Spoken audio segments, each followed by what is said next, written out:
আমরা সাংবাদিক বন্ধুরা যারা আমাদের এই প্রেস মিটে উপস্থিত হয়েছেন ওনাদেরকে সবাইকে স্বাগত প্রদান করি। আমরা ব্রু তথা রিয়াং সমাজের একটি সামাজিক সংস্থা তথা আমাদের সামাজিক সংস্থার নাম হলো ব্রু সংগ্রামান্থ।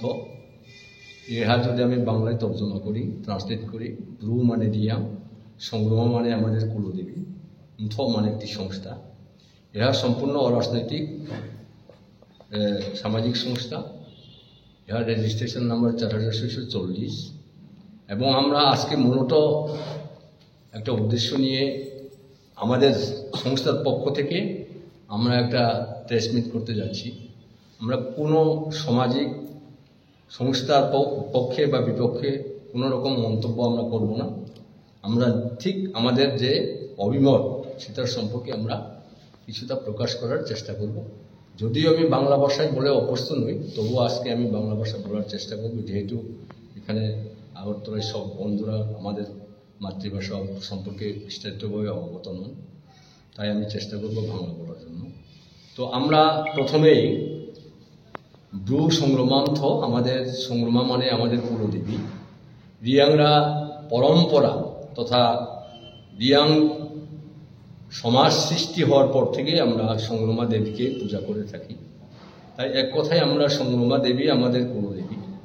আমরা জন্ম থেকে শুরু করে মৃত্যু অবধি আমরা এই সংগ্রামা পূজা করে থাকি। আমরা প্রতিটি রিয়াং পরিবার যারা হিন্দু ধর্মে বা সনাতনী, তারা আমরা এই সংগ্রামা দেবীকে পূজা করে থাকি।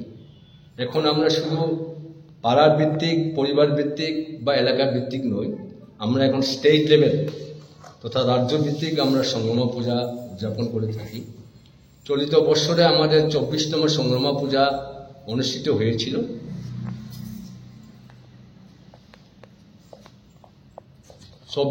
সংগ্রামা পূজা অনুষ্ঠিত হয়েছিল আমাদের বীরচন্দ্রমণিতে। আমাদের সেই তারিখটা ছিল 22 এবং 23 সেপ্টেম্বর 2025। সেখানেও আমরা আমাদের ত্রিপুরা রাজ্যের শ্রদ্ধেয় মাননীয় মুখ্যমন্ত্রী মহোদয় আমাদের পূজাটি উনি অংশগ্রহণ করেছিলেন এবং চিফ গেস্ট এবং ইনগ্রেটর হিসাবে উনি উপস্থিত ছিলেন। আমাদের দীর্ঘ একটা ডিমান্ড ছিল রিয়াং জনজাতিদের, যে আমাদের কুলদেবী সংগ্রামা পূজাকে একটা সরকারি স্বীকৃতি ক্রমে এবং সরকারি ছুটি ঘোষণা করার জন্য, সরকারিভাবে ছুটি ঘোষণা করার জন্য সেই দাবিকে রেসপন্স করে উনি মূল্যায়ন ক্রমে এবং রিয়াংদের আবশ্যক সেটাকে তিনি অনুধাবন করে আমাদের যে 24তম সংগ্রামা পূজায় উনি ডিক্লেয়ার করেছেন যে স্টেট লেভেল সংগ্রামা পূজা, যাহা প্রতি বছর ভাদ্র মাসের অমাবস্যার দিনে অনুষ্ঠিত হয়ে থাকে, সেই দিন থেকে সরকারি ছুটি ঘোষণা হিসাবে প্রদান করা হয়েছে। ইহার জন্য আমরা রিয়াং জনজাতিগণ, বিশেষ করে আমরা যারা পূজা পার্বণ নিয়ে থাকি সংগ্রামান্থ, আমরা খুবই ভারিত, কৃতজ্ঞ এবং আনন্দিত। ইতিপূর্বেই আমরা অনেকবার থ্যাঙ্কস গিভিং র্যালিও আমরা উদযাপন আমরা করেছি। তো কিছুদিন পূর্বে আজকের ঘটনাটা সম্পর্কে সেটা একটু উল্লেখ না করলে না হয়। গত কিছুদিন পূর্বে অক্টোবরের 8 এবং 9 তারিখ আমাদের রিয়াং জনজাতিদের একটা উৎসব, যেটা হদাগিরি থেকে হজাগিরি বা হদাগিরি যাই বলি, একটা উৎসব হয়েছে 33তম। ওইখানে মাননীয় মুখ্যমন্ত্রীকে নিমন্ত্রণ করা হয়েছে, ওনাকে চিফ গেস্ট এবং ইনগ্রেটর হিসাবে ওনাকেও নিমন্ত্রণ করা হয়েছে এবং উনি সেখানেও গিয়েছেন এবং সেখানে রিয়াং জনজাতিদের সম্পর্কে ইসলাম মন্তব্যের প্রতি নিয়ে অনেকে বিভিন্ন ধরনের সমালোচনা করা হয়েছে। বিভিন্ন ধরনের মতবাদ বিভিন্ন প্রেস মিডিয়া, বিভিন্ন মিডিয়ার মাধ্যমে, বিভিন্ন সোশ্যাল মিডিয়ার মাধ্যমে, বিভিন্ন পত্রপত্রিকায় সেগুলো প্রকাশিত হয়েছে। সেটার সম্পর্কে আমরা সঠিকভাবে বিশ্লেষণ করতে যাচ্ছি না বা কোনো ধরনের এক্সপ্লেনেশন করতে যাচ্ছি না, কেননা এই সামাজিক সংগঠন যারা সেটাকে অর্গানাইজ করে থাকেন, বিএসকো আমাদের রিয়াং জনজাতিদের একটা সামাজিক সংস্থা, ওনারা গত 13 তারিখে এখানে একটা প্রেস মিট করেছেন। ওনারা দীর্ঘভাবে এবং খোলাখুলিভাবে বিশ্লেষণ করেছেন বা করা হয়েছে। যে তথ্যগুলো, যে গ্রন্থগুলো ওনাদের কাছে রক্ষিত আছে, যে রেকর্ডগুলো রক্ষিত রয়েছে, সেটা উনি আমাদের বিএসকুর মাননীয় প্রেসিডেন্ট উনি সেটা বিশ্লেষণ করেছেন এবং সেটাকে দিয়াংরা আসলে ত্রিপুরা রাজ্যের আদিম অধিবাসী। আমরা দিয়াংরা বাংলাদেশি থেকে এসেছি বা বাংলাদেশ থেকে আমরা এখানে শিফট করেছি, এই ধরনের অযৌক্তিক এবং অবাস্তব তো কোনো মতেই নেই। সিএম ওখানে কি বলেছেন আমরা প্রত্যক্ষ করি নাই।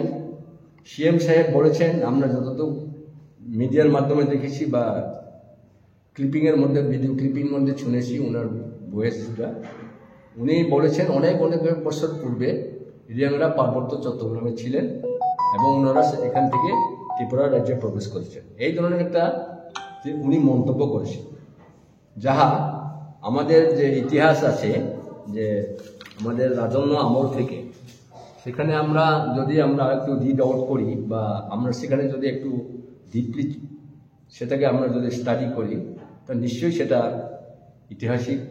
ঐতিহাসিক আমরা রাজন্য আমলে তথা আমাদের ত্রিপুরা রাজার সৃষ্টি হয়েছে। যেমন এখানে আমরা ত্রিপুরা রাজমালার থেকে যেটা আছে 590 খ্রিস্টাব্দে আমাদের স্বাধীন ত্রিপুরা রাজ্য সেখানে শুরু করা হয়েছিল এবং তৎকালীন ফা উপাধি ধারণ করে রাজারা কিন্তু রাজত্ব চালাতেন। তখন আমরা আমাদের রাজার যে রাজত্ব বা যে এরিয়াতে ছিল, যে রাজ্যটা সীমানা ছিল, সেটা পার্বত্য চট্টগ্রাম থেকে শুরু করে আপনার যে চাকলা, রোশনাবাদ, এইগুলোও কিন্তু আমাদের ত্রিপুরা রাজার রাজত্বের সীমানার মধ্যে ছিল। সুতরাং সেখানেও যে দিয়াংরা থাকবে না বা অন্যান্য কোনো জনজাতি জনগোষ্ঠীরও থাকবে না, সেটা অবশ্যই নয়, সেখানেও ছিলেন। এখানে ত্রিপুরা রাজ্যে তো আমরা ছিলাম। আমি তো বললাম যে 590 খ্রিস্টাব্দ থেকে শুরু করে আমরা দিয়াংরা এই ত্রিপুরা রাজ্যে বসবাস করেছিলাম, বর্তমানে করেছি এবং ভবিষ্যতেও আমাদের ভবিষ্যতে আমরা ত্রিপুরার আদিম অধিবাসী হিসাবে আমাদেরকে পরিচিত বা আখ্যায়িত করা হচ্ছে। সুতরাং বাংলাদেশি বা বাংলাদেশ সৃষ্টি হয়েছে 1971 সনে। 1971 সন পর থেকে আমরা কোন দিয়াং এই ত্রিপুরা রাজ্যে শিফটিং করি নাই। কিন্তু বাংলাদেশ সৃষ্টি হওয়ার পূর্বে তখন তদানীন্তন মহারাজের শাসনকালে আমরা কিন্তু পার্বত্য চট্টগ্রামেও ছিলাম এবং শুধু দিয়াং নয়, অন্যান্য জনজাতি গোষ্ঠীরাও ছিলেন। সেটার ব্যাপারে আমাদের বিএসকুর প্রেসিডেন্ট উনিও বিস্তারিতভাবে এখানে ব্যাখ্যা করেছেন। সুতরাং আমি সেদিক দিয়ে যাব না। তবে আমরা নিশ্চয়ই বিভিন্ন রকমভাবে যেরকম সমালোচনা হয়েছে, সেটাকে একটা সমালোচনার জন্য সমালোচনা না করে, ইতিহাসকে উপেক্ষা না করে, ইতিহাসকে আমরা নিশ্চয়ই সত্য বলে স্বীকার করে দিতে হবে। আমরা ত্রিপুরা রাজ্য থেকেই হোক, চট্টগ্রামে হোক, পার্বত্য চট্টগ্রামে হোক, আমাদের দিয়াংরা এখন মিজোরামে রয়েছে, আসামেও আছে। তো মিজোরাম থেকে কিছুদিন মানে সেই 1996 সন থেকে হাজার হাজার ইয়াং পরিবারগণ আমাদের ত্রিপুরা রাজ্যে ওনারা রয়েছেন। ওনাদেরকে নির্যাতন করা হয়েছে বিভিন্নভাবে। ওনারা অতিষ্ঠ হয়ে সেখানে সহ্য করতে না পারেও আমাদের ত্রিপুরা রাজ্যে প্রবেশ করেছে। এই বলে ওনাদেরকে বিভিন্ন রকম রিফিউজি বলে ব্যবহার করা হতো, ট্রিট করা হতো, যেটা আসলে খুব যুক্তিযুক্ত নয়। কারণ মিজোরামও এককালে আমাদের ত্রিপুরার রাজত্বকালে ছিলেন এবং যে এখন বর্তমানে আমাদের মহারাজ যে ডিমান্ড উপস্থাপন করেছেন যে গ্রেটার ত্রিপুরা ল্যান্ড, এটা উনিও এটাকে ডিমান্ড করছেন যে আমাদের আগে পুরানো রাজন্য আমলে যে এরিয়াটা ছিল, সেই এরিয়াকে যাতে আমাদেরকে ত্রিপুরা রাজ্যের সাথে অন্তর্ভুক্ত করা হয়। এখানে আমি কোনো সম্প্রদায়ের বিরুদ্ধে বা কোনো সম্প্রদায়কে ছোট করার মানসিকতা আমাদের নেই। আমরা সত্য কথা বলার চেষ্টা করছি এবং সবাই মিলে সম্মিলিতভাবেই আমরা ত্রিপুরা রাজ্যে বসবাস করতে হবে। ত্রিপুরা রাজ্যে বসবাস করে আমরা ত্রিপুরাকে সমৃদ্ধ করতে হবে। এটাই আমাদের। তো আমি সাথে সাথে আমি দু একটা কথা উল্লেখ করব, যেমন আমাদের রিয়াং সমাজের মধ্যে অনেকেই আমাদের বীর পুরুষরা ছিলেন এবং খুবই সৎ সাহস ছিলেন। বিভিন্ন রকম সেই ব্রিজ থেকে শুরু করে পিয়াজ থেকে শুরু করে বিভিন্ন রকম, আমি এর মধ্যে উল্লেখযোগ্য হলো, আপনারা সবাই জানেন, ইতিহাসে লেখা আছে বা বিভিন্ন গ্রন্থেও এটা উপস্থাপিত করা রয়েছে, যে সেনাপতি রাইকচাঁদ রাইকসন, এটার রাজা ধর্মমাণিক্য আমলে এবং মাতা ত্রিপুরেশ্বরী মন্দিরকে যেটা স্থাপন করা হয়, সেখানেও আমাদের রিয়াংরাই, আমরা সেখানে বর্তমানেও আমাদের রিয়াং পুরোহিতরা মর্শাল প্রদর্শন করতে হয়। মর্শাল প্রদর্শন না করলে পরে মা বলি স্বীকার করেন না, সেটা এখনো আমাদের জ্বলন্ত প্রমাণ। তো সুতরাং আমরা রিয়াংরা এখানে আদিম অধিবাসী, কে কি বলেছে সেটার জন্য আমরা গুরুত্ব প্রদান করি না। আমরা আসলে আমরা যে এখানে অরিজিনাল এবং যে আদিম জনগোষ্ঠী, সেটাই আমরা প্রদান করব। তো মুখ্যমন্ত্রী, শ্রদ্ধেয় মুখ্যমন্ত্রী মহোদয়, উনি যেখানে আমাদের হজাগিরি মেলায় যে বক্তব্য উপস্থাপন করেছেন বা ভয়েস রেকর্ড যেটা বলার চেষ্টা করেছেন বা বলেছেন, সেটা মানে উনি তো সেখানে ইতিহাস বলতে যান নাই। একটা অ্যাব্রিজ সংক্ষিপ্তভাবে রিয়াংদের সম্পর্কে কিছুটা আলোকপাত করার চেষ্টা করেছেন বা করেছেন, এবং সেটা উনারকে বিভিন্ন দপ্তরের একটা তথ্য নিশ্চয়ই প্রদান করা হয়ে থাকে। ও তথ্য ভিত্তিক উনি হয়তো বা বলেছেন, কোনো ডিরেক্টলি যে রিয়াংরা বাংলাদেশ থেকে এসেছে, বাংলাদেশি, এই ধরনের কোনো মন্তব্য উনি করেন নাই। আমরা যতটুকু শুনেছি, যদিও আমরা প্রত্যক্ষ ছিলাম না, যারা প্রত্যক্ষ ছিলেন ওনারাও এখানে প্রতিবাদ করেছেন যে নিশ্চয়ই চিফ মিনিস্টার এই ধরনের কোনো ডাইরেক্টলি কোনো মন্তব্য করেন নাই। তো এই ক্ষেত্রে অনেক বিভিন্নভাবে বিভিন্ন মতে সমালোচনা করা হয়েছে। সমালোচনার জন্য সমালোচনা করে, গঠনমূলক আলোচনা করে এটাকে আর যাতে দীর্ঘায়িত না করা হয়, এটাকে নিয়ে যাতে জল গোলাকারও না হয়, সেটাই আমাদের সামাজিক সংস্থার পক্ষ থেকে আমাদের বিভিন্ন আহ্বান থাকবে।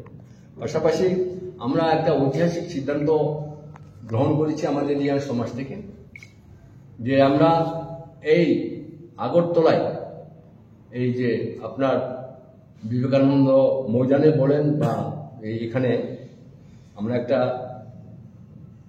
একটা বিরাট একটা সমাবেশ বা র্যালি শুধু রিয়াংয়ের জনজাতিদের নিয়ে, অনুমানিক 50,000 লোক আমরা গ্যাদারিং করব এখানে।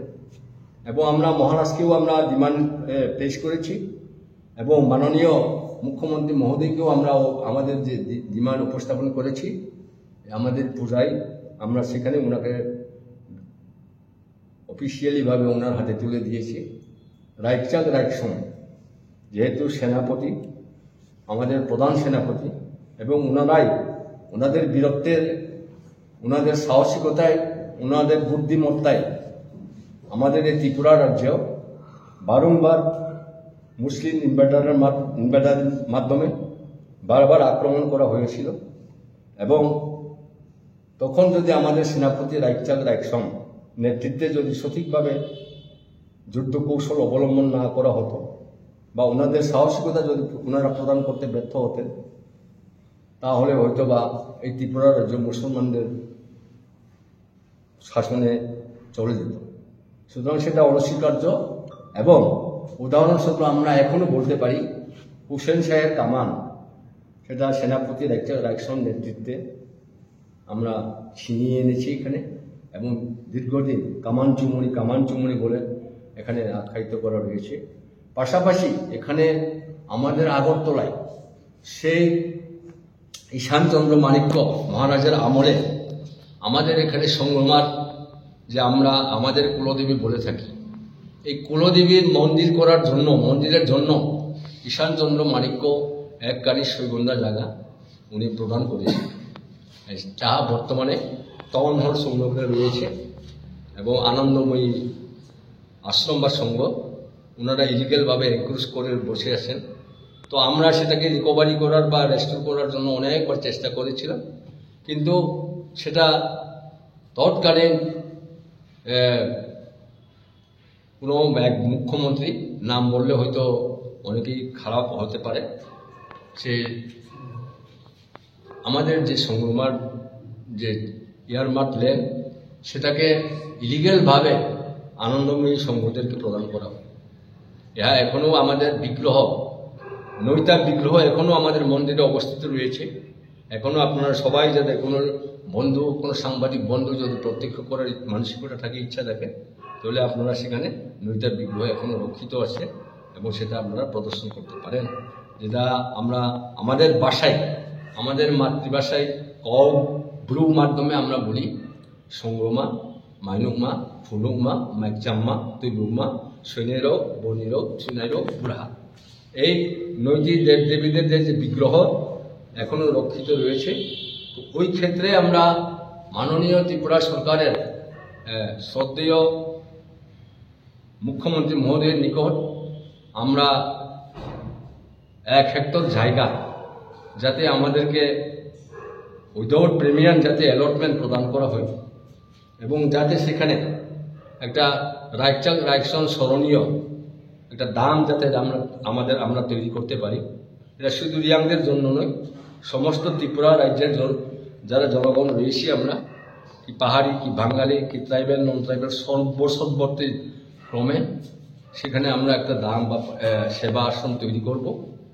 এই দাবির উপর আজকে আমরা এই সাংবাদিক সম্মেলনের মাধ্যমে মাননীয় শ্রদ্ধেয় মুখ্যমন্ত্রী মহোদয়কে আমরা জোরালোভাবে আবারও ওনার সমীপে সেটা আমরা উপস্থাপন করলাম এবং আশা করি আমরা মাননীয় মুখ্যমন্ত্রী, উনি আসলে রিয়াংদের সম্পর্কে অনেক কিছু করেছেন, খালি সমালোচনার জন্য সমালোচনা করলে হবে না। যেমন মিজোরাম থেকে বিতাড়িত, নির্যাতিত হাজার হাজার পরিবার 1996 সন থেকে এখানে নির্যাতন ক্রমে তারা ঠিক কোনো মতে থাকার সুবিধাও তাদের ছিল না, অনেক কষ্টে ওনারা দিন অতিবাহিত করতে হয়েছিল। আমরা এই সামাজিক সংস্থার ওনাদের জন্য একটা ডিমান্ড রেখেছিলাম, তাদেরকে যাতে ত্রিপুরা রাজ্যে রিসেটেলমেন্ট করা হোক।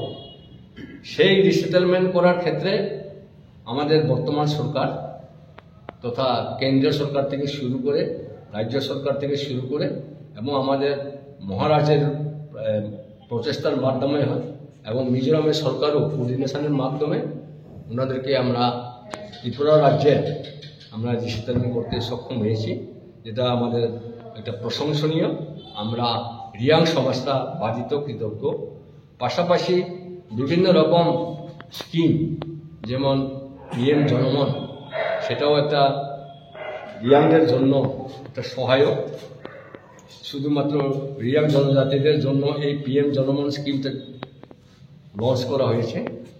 এখানে অনেক কিছু 12টি প্রকল্প রয়েছে, 12টি ডিপার্টমেন্টকে অ্যাসাইনমেন্ট করা হয় এবং বিশেষ ক্রমে প্রোভাইডিং অফ ডুয়েলিং হাউস, বিভিন্ন যারা দুস্থ, যারা গরিব, যাদের পাক্কা বিল্ডিং নেই, তাদেরকে পাক্কা বিল্ডিং করে প্রদান করা হয়েছে, প্রোভাইড করা হয়েছে, সেটাও একটা উল্লেখযোগ্য। যাই হোক, আজকে আমরা আর বিশেষ এখানে প্রবলেম কোনো ডিসকাশনের কোনো আমরা সেই ধরনের প্রস্তুতি নিয়ে আসি নাই। তবে এক কথায় যে আমরা 590 খ্রিস্টাব্দ থেকে ত্রিপুরা রাজ্যের রিয়াংরা এখানেই বসবাস করেছি। আমরা একটা অরিজিনাল কমিউনিটি রিয়াং। এখানে একটা রয়েছে পঞ্চ ত্রিপুরা বলে, পঞ্চ ত্রিপুরার মধ্যেও যারা রয়েছি আমরা, এখানে আমি সবার নাম বলবো না, কোনো সমাজ জনজাতির গোষ্ঠী বলবো না, কিন্তু এখানে 2 নম্বরে আমাদের রিয়াং, সেখানে পঞ্চ ত্রিপুরা যে এখানে যে লিপিবদ্ধ করা আসছে, সেখানেও আমরা রিয়াংরা যেখানে ছিলাম সেটার একটা প্রমাণ রয়েছে। তাই সুতরাং রিয়াং যে বাংলাদেশ থেকে এসেছে এই ধরনের মন্তব্য বা এই ধরনের একটা বিরোধ প্রতিক্রিয়া কোনো সুযোগ করা বা মানে এই ধরনের একটা মন্তব্য করার কোনো সুযোগ থাকে না। তাই আমরা প্রথমেই আমরা যে রিয়াং অরিজিনাল সেটার সপক্ষে আমরা জোরালোভাবে বক্তব্য উপস্থাপন করার চেষ্টা করেছি এবং আর যাতে এই মুখ্যমন্ত্রীর বক্তব্য নিয়ে তেমন যাতে সমালোচনার জন্য সমালোচনা না করে এটাকে সদর্থকভাবে লক্ষ্যক্রমে এটাকে যাতে সমাধান করা যায় সেটার ব্যাপারে আমরা অবশ্যই অনুরোধ রাখবো। তো পাশাপাশি মাননীয় মুখ্যমন্ত্রী শ্রদ্ধেয় ত্রিপুরা সরকার মাননীয় মুখ্যমন্ত্রী মহোদয়কে আমাদের পক্ষ থেকে একটা আহ্বান রাখবো, অনুরোধ করবো বিনম্রভাবে। উনি তো সেখানে ইতিহাস বলতে যান নাই, একটা অ্যাব্রিশ বা সংক্ষিপ্তভাবে বলেছেন, সেটা যদি উনি একটু সুদৃষ্টিক্রমে সেটাকে একটু ডেলিভারি প্রদান করেন যে উনি এইভাবে বলেছেন। চট্টগ্রামে যে ছিলাম আমরা, রাজন্য আমলে রাজার শাসিত অঞ্চল ছিল সেগুলো, তখন সেখানে আমরা রিয়ারাও ছিলাম, বিভিন্ন সম্প্রদায়ের লোকরাও ছিলেন, আমরা ত্রিপুরাতেও ছিলাম, সেখানেও ছিলাম। এবং সে বাংলাদেশ হয়েছে মাত্র 1971, তাই বাংলাদেশি বা বাংলাদেশ থেকে এসেছেন সেটা কোনো মতেই গ্রহণযোগ্য নয় এবং এটা বাস্তব নয়, কোনো ঐতিহাসিক সাথে মিল নেই। তাই আমি মাননীয় আমাদের আজকে যারা এসেছেন সাংবাদিক বন্ধুদেরকে সবাইকে আমার আন্তরিক প্রীতি শুভেচ্ছা, এবং আমাদের সামাজিক সংস্থার পক্ষ থেকে আবারও আপনারা যে আমাদের এই প্রেস মিটে এসেছেন, আমাদেরকে সাহায্য সহযোগিতা করেছেন,